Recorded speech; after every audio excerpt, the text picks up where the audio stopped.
welcome to Scrutiny. I've just got to read out the case of an emergency. There's no planned fire drills. Hear the fire alarm sound, please. Treat it as a real emergency and evacuate the building via the nearest safe escape. Nearest escape route is via the stairs to your chamber gallery. Exit via the door back of the building.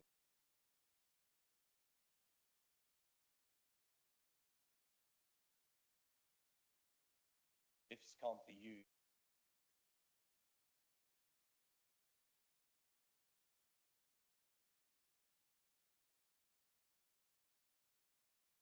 Lifts can't be used in the event of an emergency.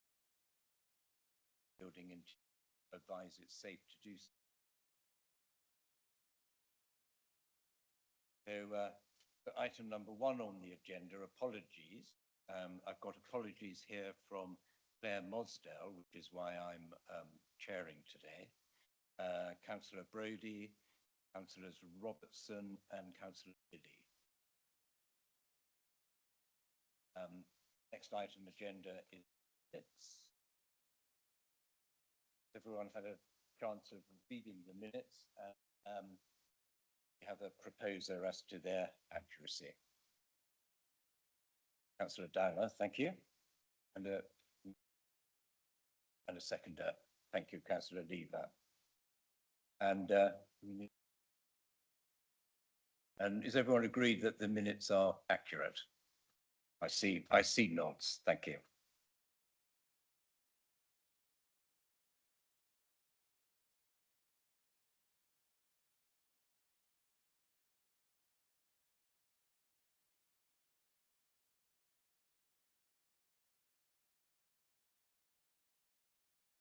So are there any declarations of interest in relation to agenda items?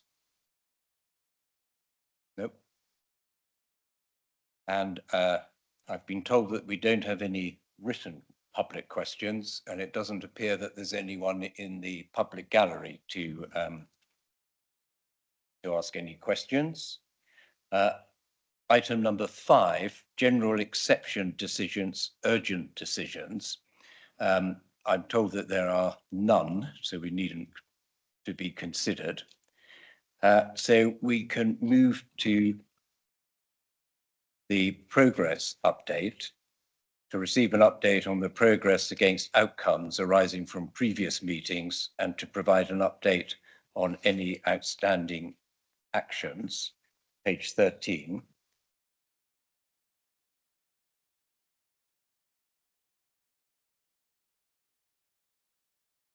So the first one on here is the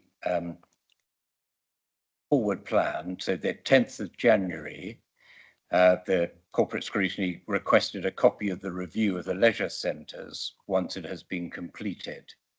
And the update is that on the 7th of May, report is in the final stages as awaiting end of the financial year.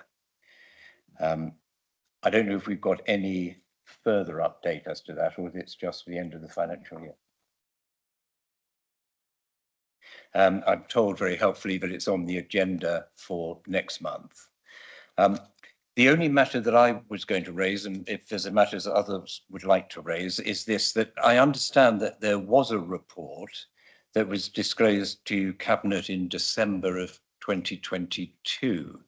And I wondered if that report is going to be appended, as it were, to the now updated or will be updated report and disclosed generally.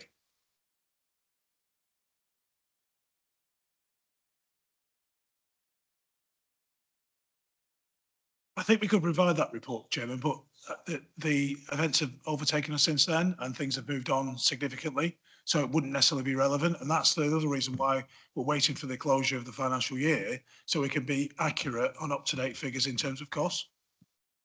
I mean, I don't know what committee feels. I think it would be quite good to see that report, whether it's appropriate to disclose it in advance or simply disclose it as part of the history when the up-to-date report is available. But I don't know if anyone on the committee's got a strong view, but I would have thought it would be quite good to see the existing report with the updated figures thereafter.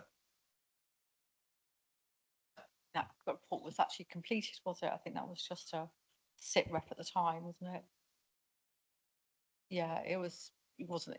Yeah, it wasn't a full report. It was looking at the situation as it was then. As Mr. Rowan has said, things have moved on significantly. I suppose you want to think about what does corporate scrutiny want to get out of the report. I think that's, and what value can be really helpful, what value you can bring to the report and the service. Well, I suppose it's difficult to know until one's seen it. That's the answer, I suppose, to that. It was disclosed to Cabinet, so unless there's any confidentiality issue, I would have thought that it could be disclosed more widely. I think we'll take that away, Chairman, and come back to you on that one. We've got the asset management property rationalisation Kingston Marine Park. First established in 7th of February 2023, and the update is that it's held up by film industry strikes, but work is still underway on the draft heads of terms. Are you able, Councillor Jones-Evans, to give us a more precise update? For example, what heads of agreement have been agreed and what are outstanding? I don't have the details of what the lawyers from either side are still discussing, but I know there's actually a meeting today about it. So things are progressing very well and moving towards lots of evidence being gathered at the minute and to enable them to put in a planning application sometime this year. Thank you for that. I just wonder if it'd be possible, I don't want to increase officers' workload, but I just wonder if it would be possible to have if committee feels it's the case, to have a brief report, simply a progress report setting out, for example, what heads have been agreed in principle, heads of agreement have been agreed in principle, and what's outstanding. It would be nice, I think, to have something a little more concrete. If I may, Councillor Spink, there's obviously some commercial sensitivity around this as well, and I think they had a meeting today. I'm not privy to what was said at that meeting. It's working with lawyers and with our property team. Again, you know, it's about working with partners as credible, you know, partners for a good outcome for the island here. So I don't know what's in the heads of terms until they've been agreed with legal and with our property team. They're working there. I don't, you know, I think we're working in a commercially sensitive field. So I'm not sure what you're hoping to bring, you know, hoping to add to the discussion or what going to gain out of it. I think it's really important that we work with our partners in a commercially sensitive way when it's appropriate, and I believe at the minute this is appropriate. Well, yes, Councillor Richardson. Question to Councillor Jones. So is there any timescales we know? I think maybe that's something we're trying to get out of this sort of report going forward, that perhaps we have some rough timescales of where we're at now that the strikes are over perhaps, and that it's moving on to the legal team. Yes, I mean, it absolutely is moving. I said it's actually a meeting today with their lawyers, with their meeting with planning on Friday. So there's a lot of activity, and they say they'll get a lot of evidence being gathered, like environment, ecology surveys at the site, for example. So yeah, we should be having a planning application lodged. It will be this year, all things going well. So may even be this summer. I'm not going to give a time scale because I'm not privy to the individual, running shy of detail, but all I know I can tell you is that there's a lot of activity, and they want to get on as soon as they can. But I don't know how lawyers work. They seem to, it's a mystery to me how things take so long, but there we go, that's just me. Is it the planning application, is that key to the sort of agreement? So getting that in and having the planning agreed? I think in a way it's important because obviously to put a planning application together is very expensive. So until the heads of terms have been agreed for the site, you know, nobody wants to be, you know, investing in something. I would have thought so. So yeah, I think these things have to sort of line up, as it were. With any property deal, anything, if we were buying a house, you know, as well, you want to know you had security before you went and did a planning application. Though of course you can put a planning application in without owning a property, but you know, so I'm not privy to all the minutiae detail. I'm just giving you some headlines and a sort of a feeling that, you know, things are moving, you know, quite quickly now, in council terms. Mrs. Prayer, I think you might be able to give us an update on that.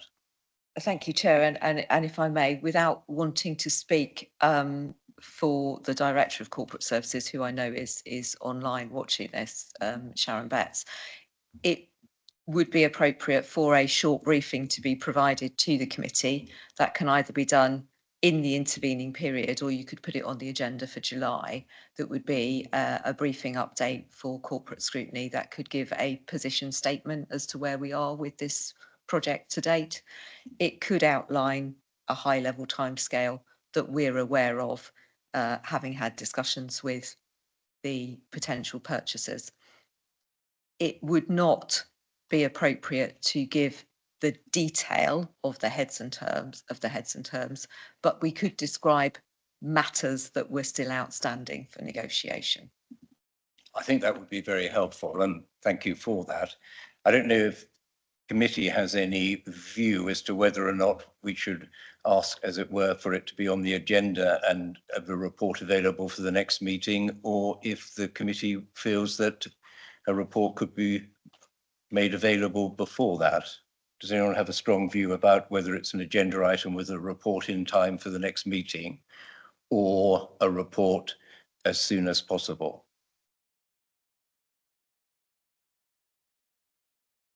Doesn't seem to be a strong view about that.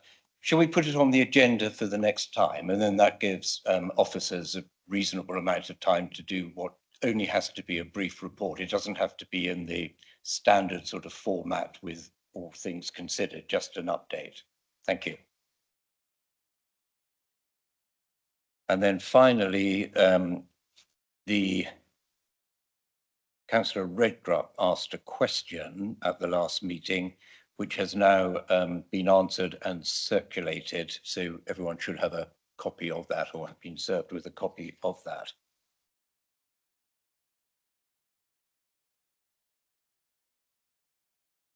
So the item 7, committee's work plan, to identify any items contained within the council's forward plan which would benefit from early consideration by scrutiny.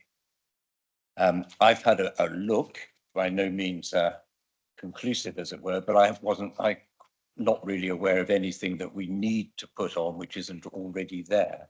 There are some changes in terms of matters being taken off. Just bear with me for a moment. So, sorry, that's on our work plan, isn't it? Not on the forward plan. So is there anything that anyone would like to raise that should be on our work plan, which is on the forward plan, and that we should look at? No? And then the committee's work plan, just to let you know, there's a couple of items. Yep. School place planning, there's a children's meeting coming fairly soon, and school place planning has been taken off for the 9th of July, but will be on at the following meeting. Is that right? The timeline for school place planning has changed due to the general election period. So it has been taken off of corporate agenda for July. There is going to be an additional children's meeting on the 23rd of July to discuss that particular matter. But does that mean it won't be coming, it will be coming back to corporate scrutiny at another date, or? It hasn't been determined at the moment when the best time to bring it back to corporate will be. Thank you. And I think there's the flood risk management there has been moved to October, and there's been future governance has been added to the July meeting. Thank you.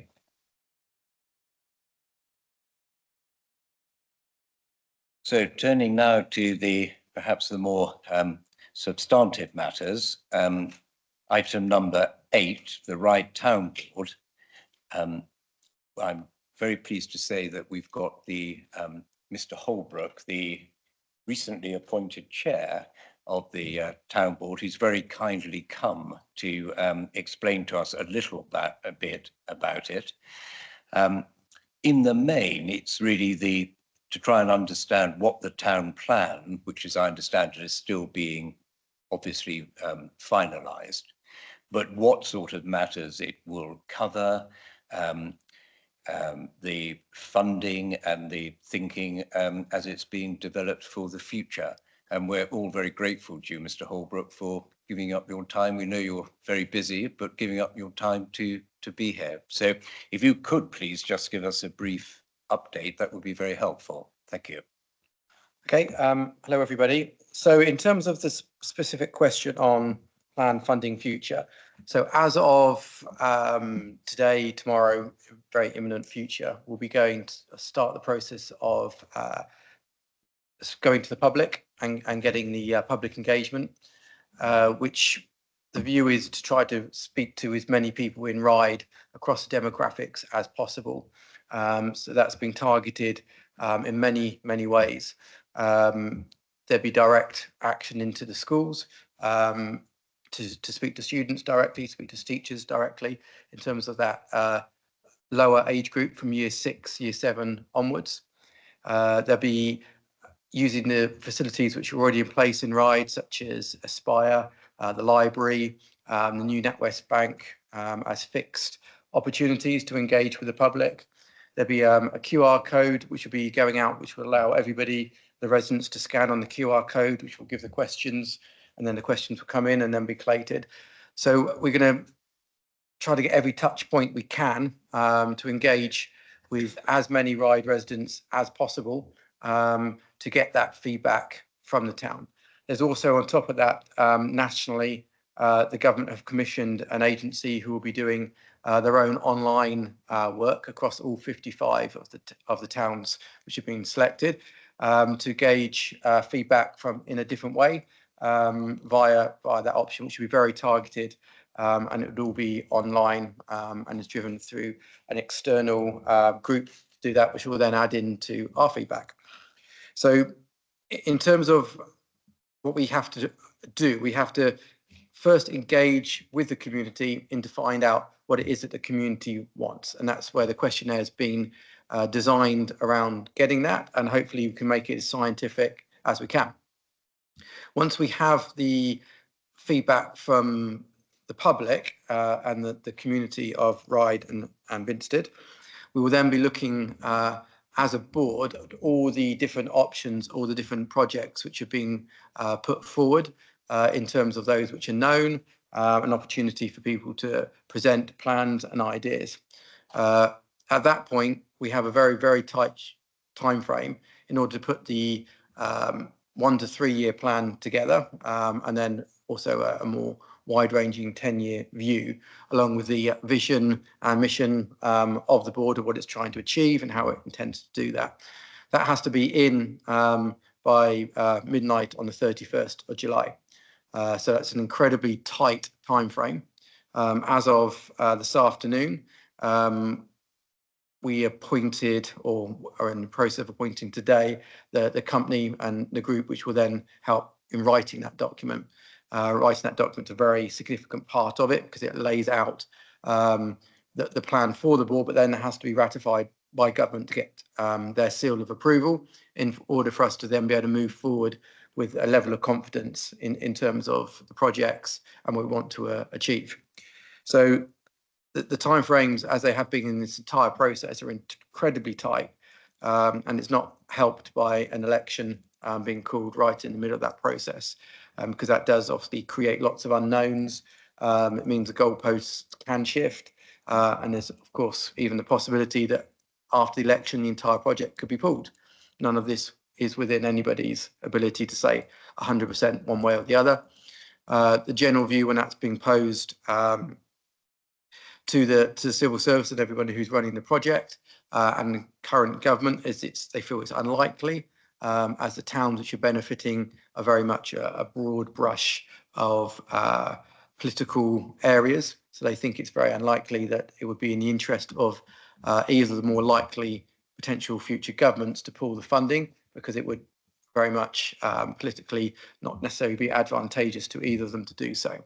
So the general view is, whilst it's not guaranteed that the funding will continue post the election, even though obviously it's not guaranteed. Then from the 31st, we will then simply be in a process of waiting, and there's not that much which can happen after that process until the government come back and say, yes, it's approved, or no, it's not, or this is the feedback.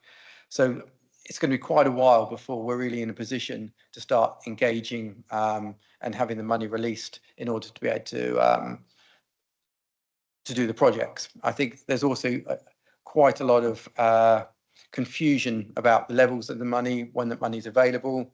20 million isn't available in year one.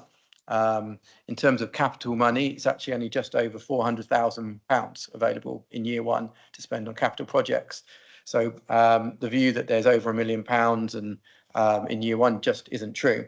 And the other factor is time that money actually gets released, which is once we've gone through all these processes, there'll probably only be close to 5 months, if not less, left in the year anyway, and that'll be the time we're actually starting.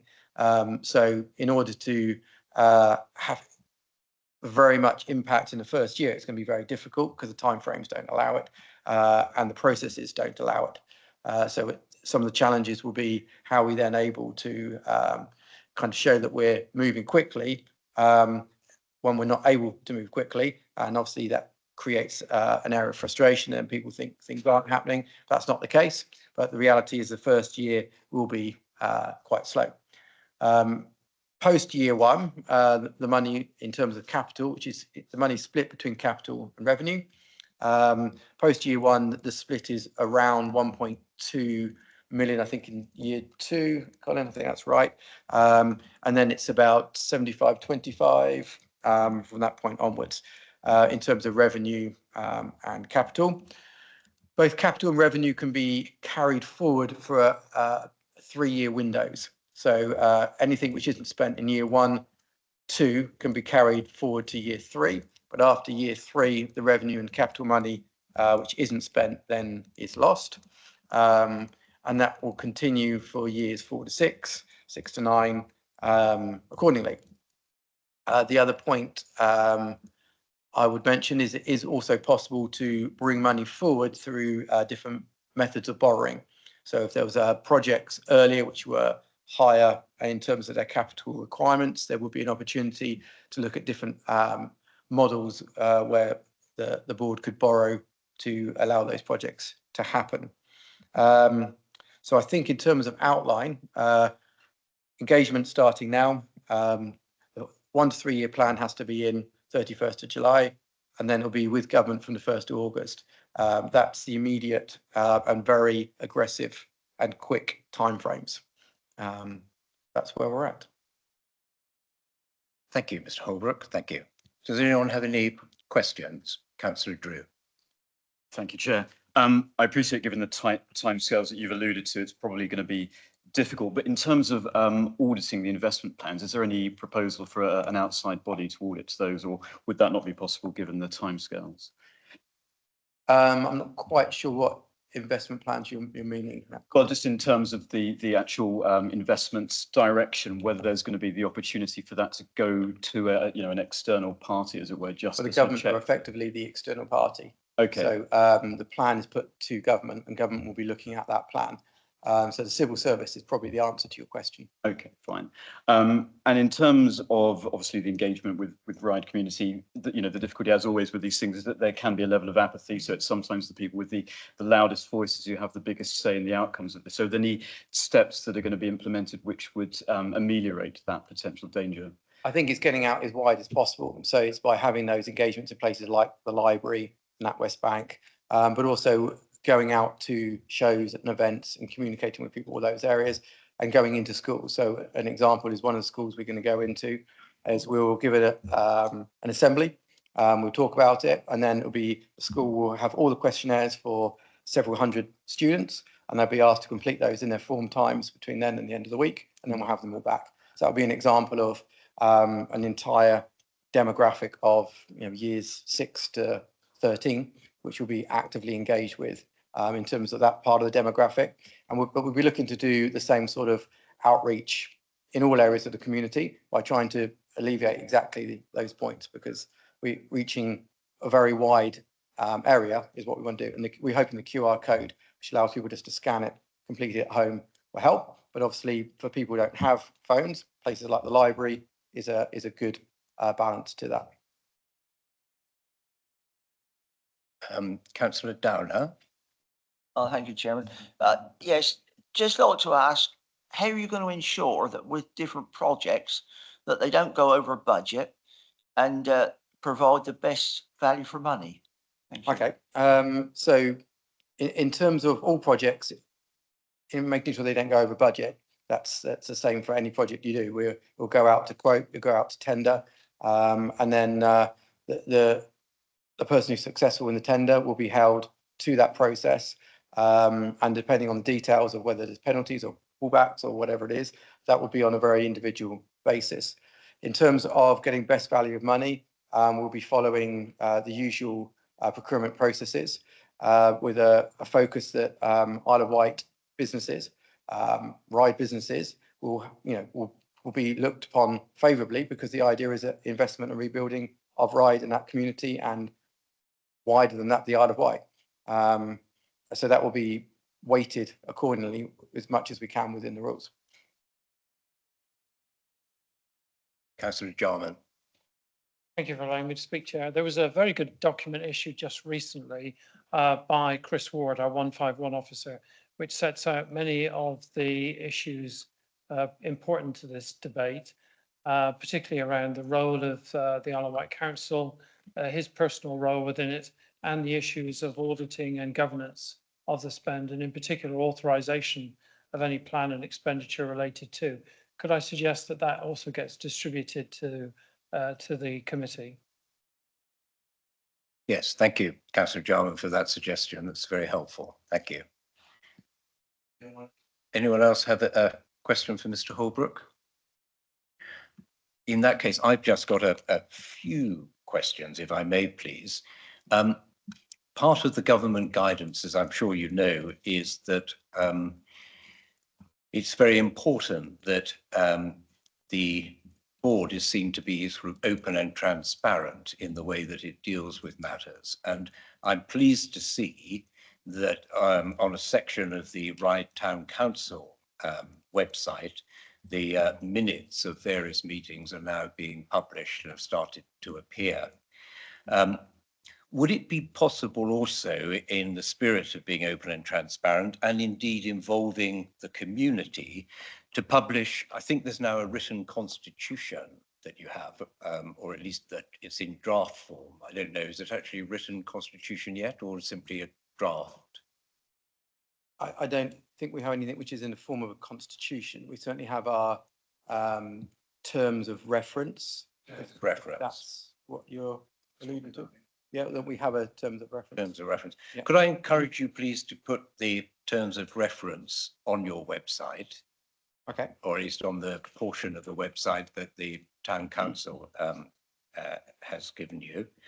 And also the details, the minutes of the, I have spoken to Mr. Rowland about this, so it's not a surprise, the detail of the minutes of the committee that appointed you as chair, which I think was organised by Solon Partners. Correct. So if that could be put on there, I know Mr. Rowland's got that in hand, and it will go on there very shortly, I understand. I was advised, Chairman, that that will be on tomorrow. Thank you. That is very shortly indeed. Thanks.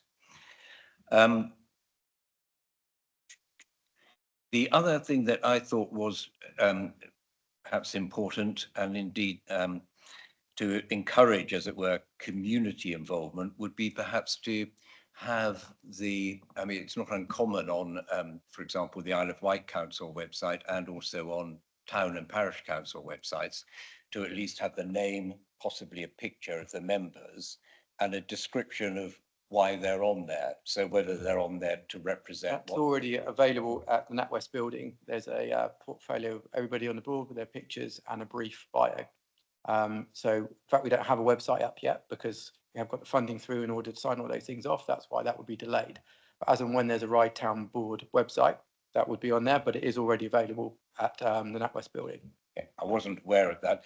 Is it worth if there's going to be some delay in the website preparation, which is understandable, just brief descriptions being put on the portion where the minutes are now on the town board? I can look at that. Again, it's not an issue, it's only resource. So, yeah. Well, thank you. It's not that, it's just that when I looked at the the portion of the website of the town, of the council, it was difficult. The names, for example, are only contained in who attends at minutes.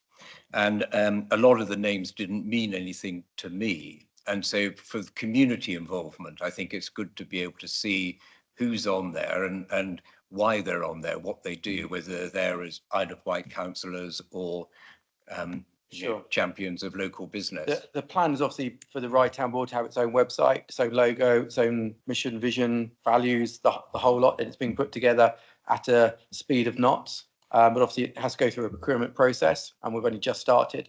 So we're working incredibly fast to catch up. But the only reason that isn't there is because the actual website itself doesn't exist yet. As soon as it does, it will be there. But in the short term, I'd encourage people to go to the NatWest building because that's the first point where you can actually engage.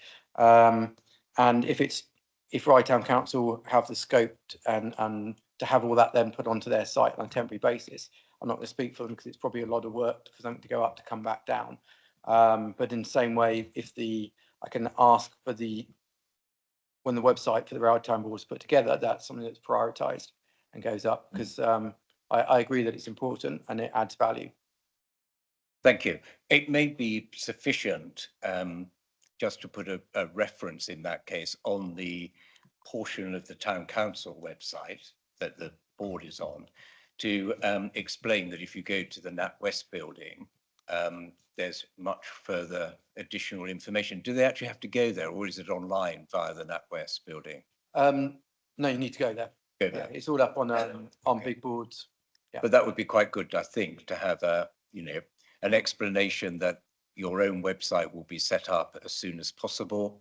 And in the meantime, further information can be obtained by visiting the NatWest building. Sure. Thank you very much. Jarman. Chair, as the Isle of Wight Council is the administering authority on this and also has a fiscal and therefore legal responsibility and is covering elements such as audit, etc. It would seem sensible that some reference is made to this on the Isle of Wight Council website, where in the short term, I'm sure much of what you've discussed could be held. And as and when a website is available specifically for the Ryde Town Board, I'm sure the Isle of Wight Council website could provide a link to that. That seems to be a very simple operation. Yep, that sounds fine in theory. I'm not a technical person, but It expedites the matter and simplifies it because we don't know what the timescale is for the other issues to be addressed. Thank you, Councillor Jarman. I think that's, unless there's any difficulty with that, Mrs. Pereira, that would be quite helpful. Thank you. Well, if there are no further questions, I'd thank Mr. Holbrook on behalf of the committee for coming here today. And it's been very pleasant to meet you and put a face to the name. Thank you. great. Thank you very much. Thank you. Cheers.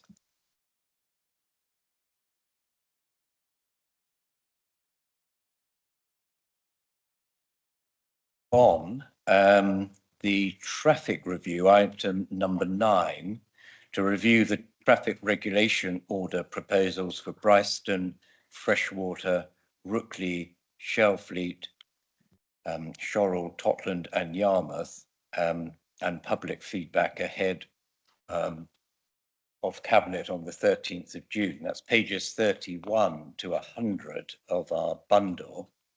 And no doubt committee members will have seen that there are a number of documents, but including diagrams of the orders, as it were, street diagrams, together with the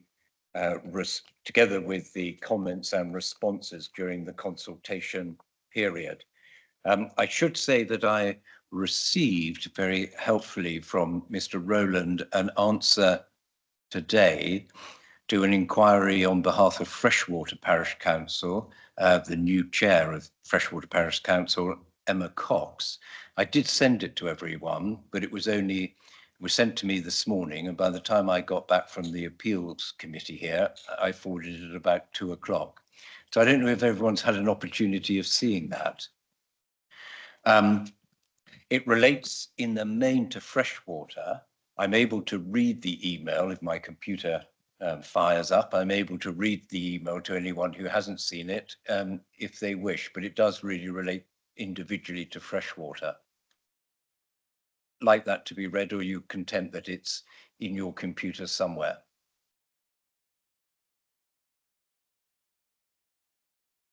I don't know if anyone has any questions about any of the traffic orders, whether they're in your area or not, and would like to consider them.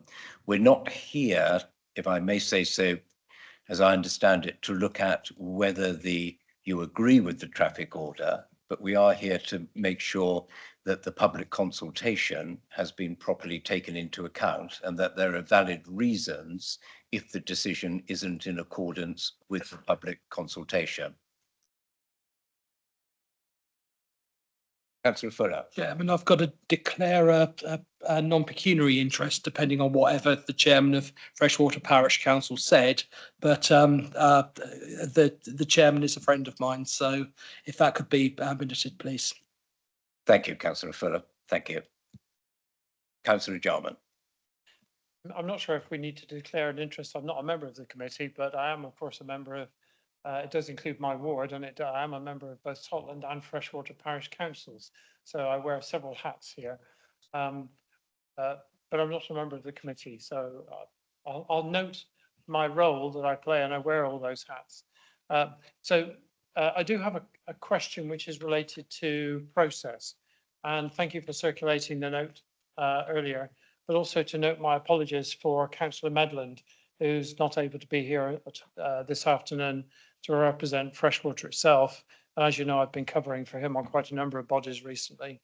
The question related to private roads, and thank you for the additional information. I would like to understand what the process is regarding private roads, because I read it and I thought about it, and I still was left in some doubt as to, does it require all of the people who live on a private road to agree to a request to us before we can do something? Or is it simply that we can do something outside an individual's house on a private road? And do we have a continuing liability as a council if we then install double yellow lines on a private road? And by private here, I'm noting the other wording that was used, which is that it's not designated formally as a private road or as a council road, but is effectively a maintained road of some sort by us. And then secondly, if it is only a maintained road by us, but nominally regarded locally as private, can the council unilaterally put double yellow lines onto that road without the agreement of the people who believe it to be their private road? Sorry if that sounds a bit confusing, but it's a next level of detail, I assume. I understand the questions, Councillor Jarman, but I will have to take those away and provide you with a written answer on those, because I'm not aware of the technical details of those answers to those questions. I did pick up the point that was made about it being a private road, but within council control. So therefore, arguably, it's not necessarily a private road. It's just a road that's not on the highway network that's managed by Island Road. So there is a distinction there. But in terms of the other questions, I'm afraid I'll have to take those away and get a more technical response on those. Just moving on from there, is that the sort of information that Cabinet should be aware of before it moves to consider the traffic regulation, the relevant traffic regulation? I can get that technical answer before the Cabinet meeting so that they are aware of that distinction before the Cabinet meeting, yes. Thank you, that's very kind. Thank you. Yes. Thank you, Chairman. Thank you. I'd just like to say that there are a number of pieces of highway or odd bits that have never been put on the project network. For instance, there's a triangle outside near Scotland Farm in Godshill, Scotland Corner, and that has been on the roads network since 1908, but it was never put onto the project network. So I imagine there's other pieces like that. Thank you. But Councillor, it's correct that there are some pieces of highway around the island that were never adopted because of the audit process and the due diligence that was done before the contract was let, that we manage as the Isle of Wight Council.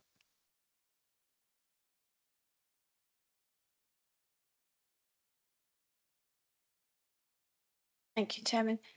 I just wanted to have a few questions on some of the areas. I concentrated on the ones that were near my area, really, rather than going all the way to Freshwater, because I have had an issue on a previous one and wanted to make sure that the public consultations have been done properly, because I've got an issue in Whittle that has now got to come back because the consultation wasn't done correctly and some of the comments weren't taken into consideration. So I just wanted to check a couple of the ones on the Military Road, the Chine Lane section, that that there's more objections than support on this one.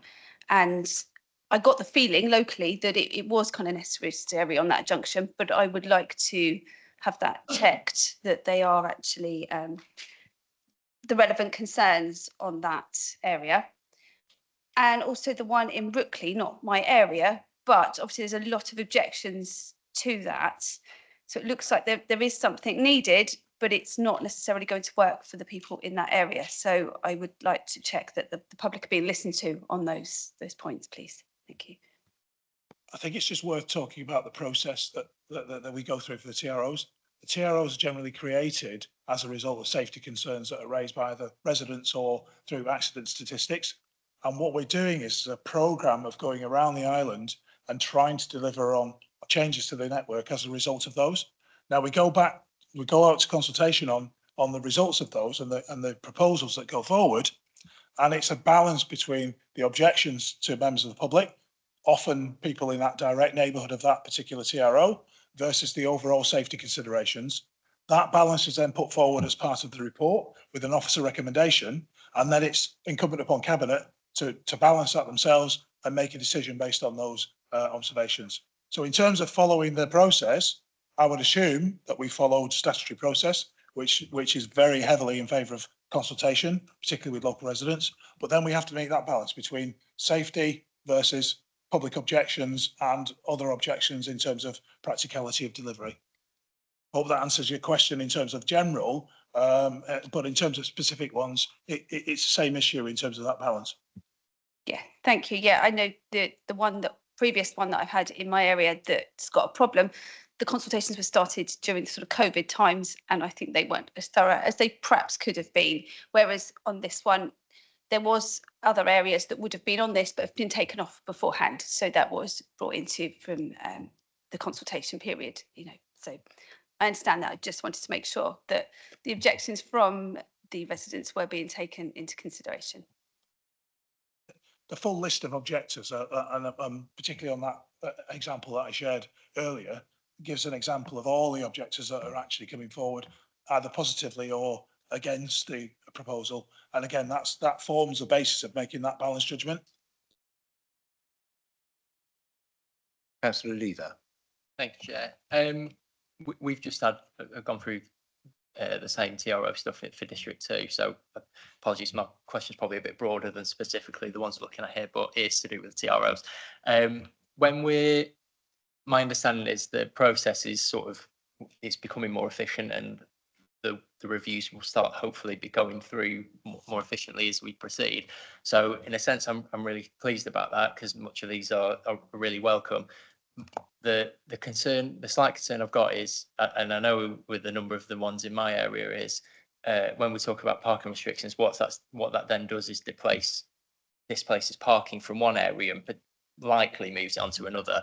So as we start to ramp up these things, what consideration is being done to the wider impacts of where the vehicles may start moving to, and does that then feed into how we assess future TROs, because it will start to become too much for certain areas? I just kind of want some assurances that that's being considered.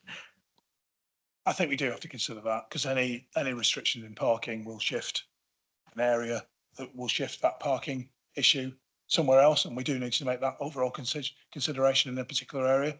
It's more subjective than a straightforward consideration of whether we need the TRO or not, but it is something we need to consider. And it's just a very similar issue when we put TROs in place as a result of planning applications. We are having to think about the wider implications of those decisions. And the other thing as well is that residents, they hold their parking dear, and they will let us know if there is an issue impacting on their parking ability to park. So we have to take all that into account when we're making those decisions. Just to follow up to that as well, Of course. there are instances in TROs as well where, and I appreciate the regulations on the spaces, perhaps that there are some disabled bays in terms of the TROs that are then removed, and what consideration is given to those spaces, because it's limited where those people can then go once that happens. So is there much consideration given to ensuring that those spaces can then be passed on to another place, or is that difficult? There is a consideration, but we're not always able to fulfil it because of the fact that we've taken away the existing spaces. But it is a consideration that we bear in mind when we're actually looking at making those decisions. Any other questions on that item? Councillor Jarman. Just the one which is about the site at Freshwater Bay, and I know this has been long-standing discussion. I see what's on the map, and I've read the objections that came in from the Albion and from others during the process. And I understand that there does need to be continuous access to the Esplanade and to the slipway, which is related to it. That was the crux of the matter. So one of the things which was also agreed at the time was not only the additional restrictions and the clarification of those, but the clarification of the signage which is associated with that point. So can I just confirm that the signage for these locations will also be modified, particularly the one at the Albion, to remove the ambiguity? I would imagine so, but I will confirm that as part of the conversation that goes back to Cabinet again. Thank you. Unless there are any further, Councillor Cook. Thank you, Chair. I'm not sure if this is the email that you circulated, because I didn't receive that copy, but I was sent an email from Freshwater Parish Council who asked me to make representation on their behalf. They considered a meeting, I believe, specifically around the Albion Hotel TRO. They were concerned that the TRO was misadvertised as F59. Oh, sorry, it's advertised as F49 instead of F59, and that a request for a site visit was not met. So they are asking that the decision on that be delayed so they could meet and discuss it with officers. But they also questioned why TROs on private roads were included. We discussed that earlier, and seeing that double yellow lines are not enforceable, and they considered that they should not be paid for by the public. So, I mean, could you clarify is that the case? And I mean, essentially, why have double yellow lines if it's not enforceable?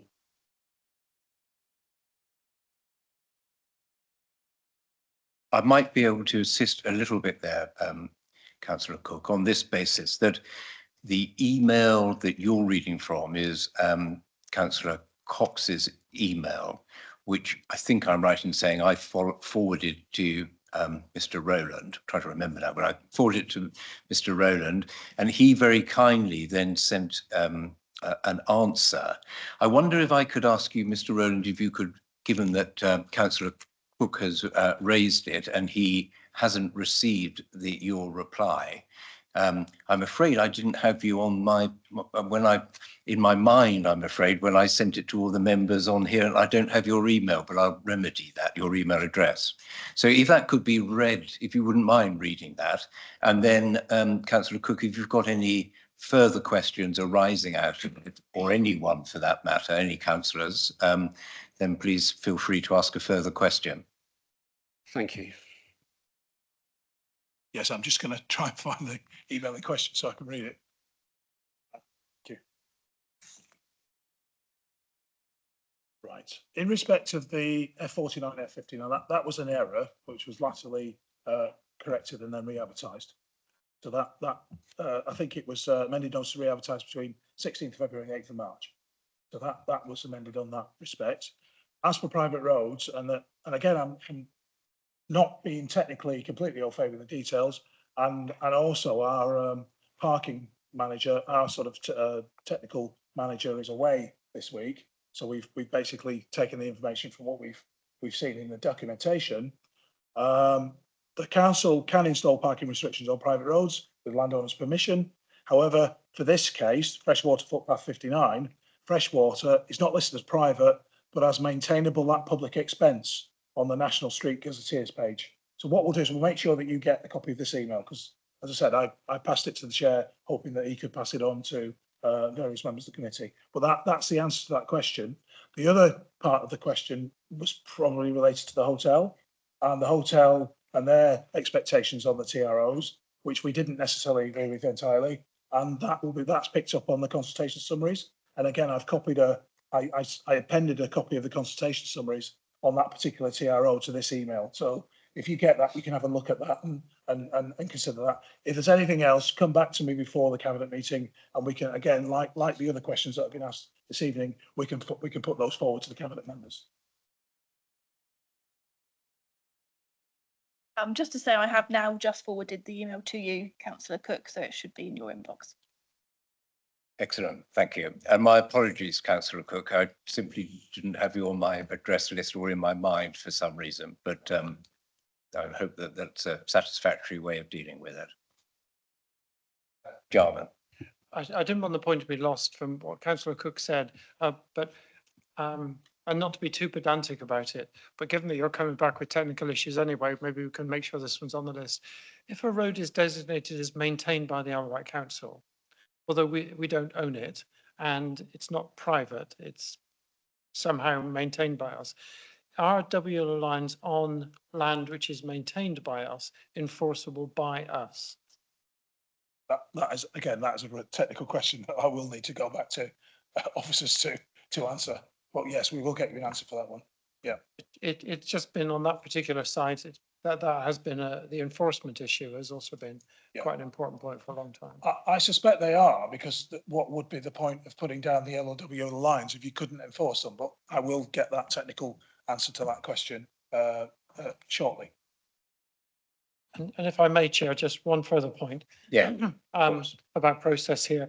So there were a number of representations made by the local parish councils, I think both Freshwater and Totland, about passing places and putting WL lines on passing places, because we do have a problem in the area, particularly during the summer months, when camper vans, not that I want to single out camper van owners, but camper vans in particular, park for long periods of time in the passing places on several of our roads.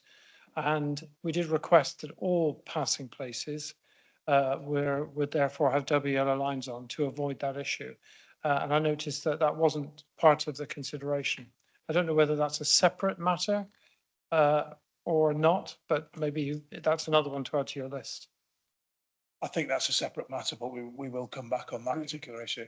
Yes. I would imagine that's not an issue specific to our parishes. I can imagine there are other places on the island which have a similar issue. Thank you.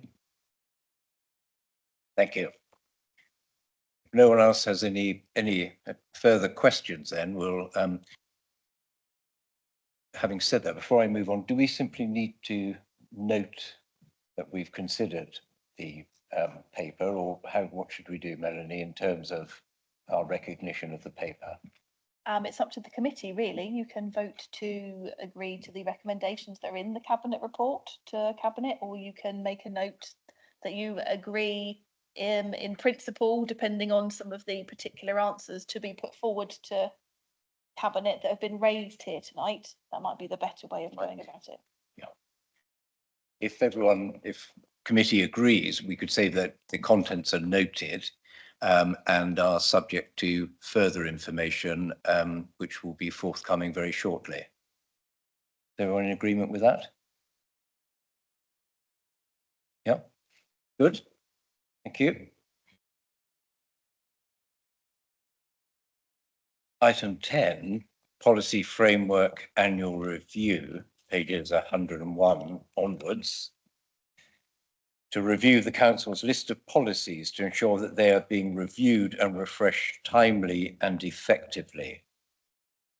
I don't know if anyone has any questions on that. If so, now's the time to ask them.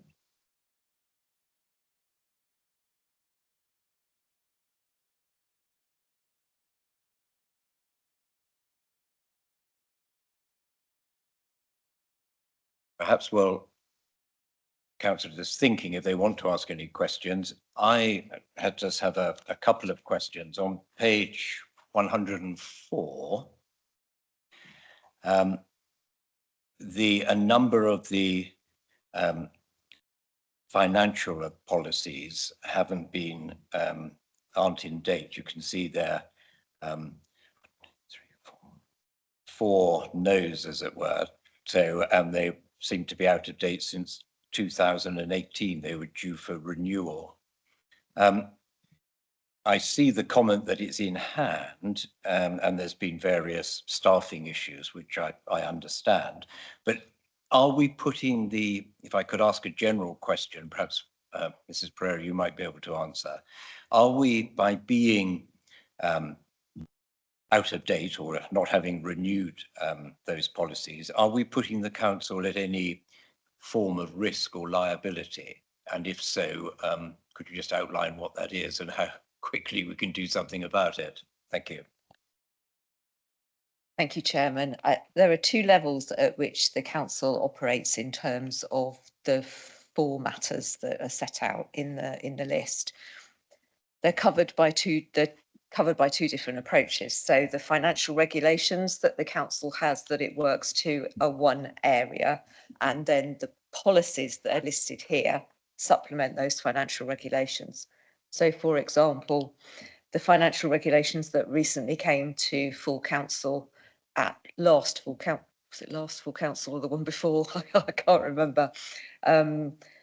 There was an update of the financial regulations. Included within that was reference to the approach to bidding for grant funding and needing for sign off on grant funding, the approach to income and charging, the link to ensuring that we use appropriate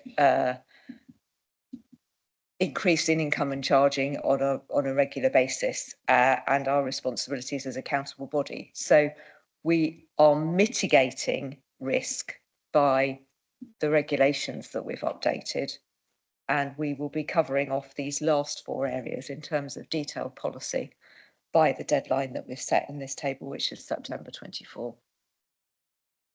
Thank you. I don't have a supplementary on that. I don't know if anyone else has supplementary or not a supplementary, but wishes to ask a question on that or any other matter. Councillor Lever. Thank you, Chair. Sorry, I'm potentially pushing the reach of the items again. So these policies are specific to the annual government statement, and the review process is now embedded as business as usual activity. Is a similar thing happening for, this is just a handful of policies here, in terms of council wide? Is the same thing happening broader than this? As perhaps a strange example, I know we've got an out of date crossings policy. So I'm just conscious of the fact that the council potentially hamstringing ourselves by not having policies in place to allow us to do some work that needs doing. So I'm just wondering how more broadly the council gets on top of its policies. If I may, Chair, thank you. There are a number of policies that the council has to have in place, and that for good governance reasons it has in place, and those are picked up through the annual governance statement. There are a number of policies that through full council have to come forward to full council for approval. Those are set out in the appendix to this report as well. Other policies that the council puts in place are a local matter for the council to decide if it wants to have a policy in place about something or determines that a policy is needed. So in one respect, that could be kind of, ad infinitum. You can always add policies in, but service areas should be aware of the policies that they are working to, and when required, should be updating those policies on a regular basis. If we are aware of a number of policies that council consider to be out of date and needing to review, please raise those with the service areas in question, and we can programme that into work programmes moving forward.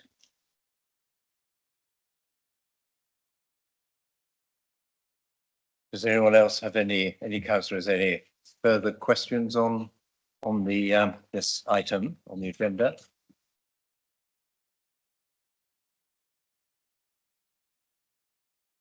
Well, that leaves us with members' question time, but before I'm so sorry.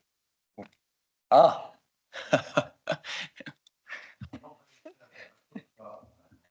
I have that problem as well. Take them off, I can't see.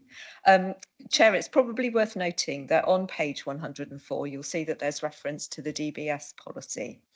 And whilst that policy at the moment refers to DBS in terms of staffing arrangements in particular, and staffing for those service areas which require DBS, there was some consideration at full council some time ago now as to what level of DBS checking should be appropriate for councillors, whether in specific roles as chairman or involved with service areas.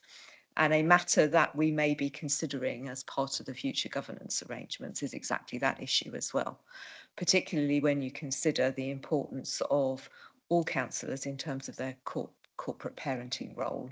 So there may be at some stage an options paper coming forward that looks at where we take DBS in terms of councillors as well. Thank you for that. Moving on, the last. Just following on from that very quickly, is there a timescale in relation to the DBS check? Because I think, I mean, as you've alluded to, Chief Executive, that was something we've ventilated quite a few times, I think, in various committees, and I would certainly be very keen to have that brought forward as soon as possible, and potentially before the, as it were, the next election cycle, because I think it would be great to have something in place so that new councillors coming forwards would be aware of that policy. What are the sort of timescales, and could we expedite those? We can look at timescales to bring that forward to full council for consideration, and can do so in advance of the next election round. The issue will be, the issue for full council to consider is there is no mandatory DPS check for all councillors. So it will be a local consideration as to whether, as a council, you would wish to go down that route or not. But we can bring forward a paper to full council, and we can confirm the timescales for that.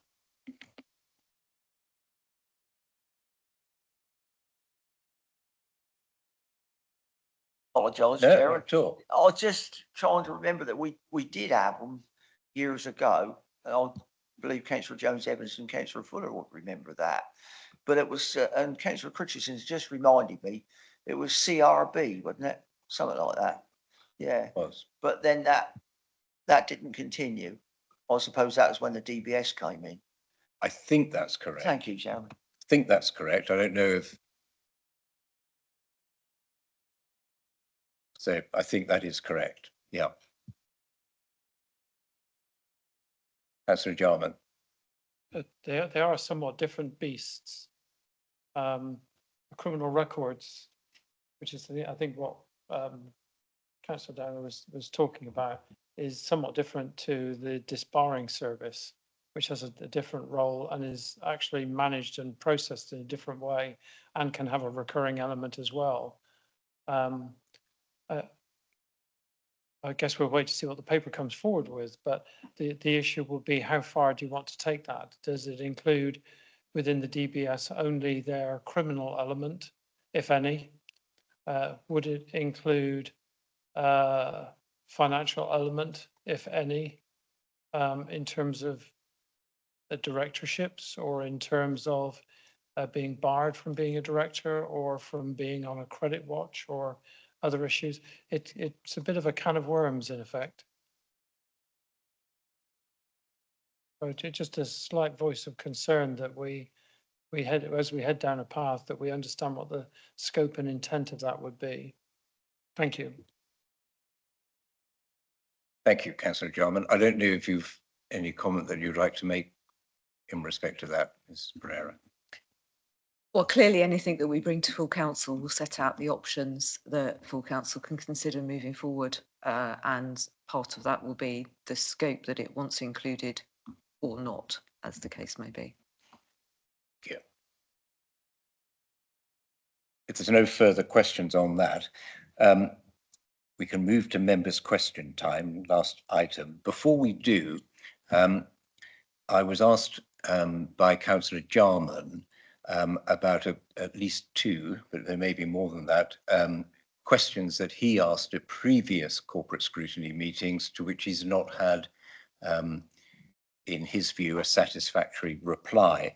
I did take some instructions on that and the best way of dealing with it, because there's no agenda item for matters arising on the minutes. And we thought the combined wisdom is that the best way of dealing with it would be that if you, Councillor Jarman, either outlined, I think, just briefly now and perhaps by email, we could then put it on the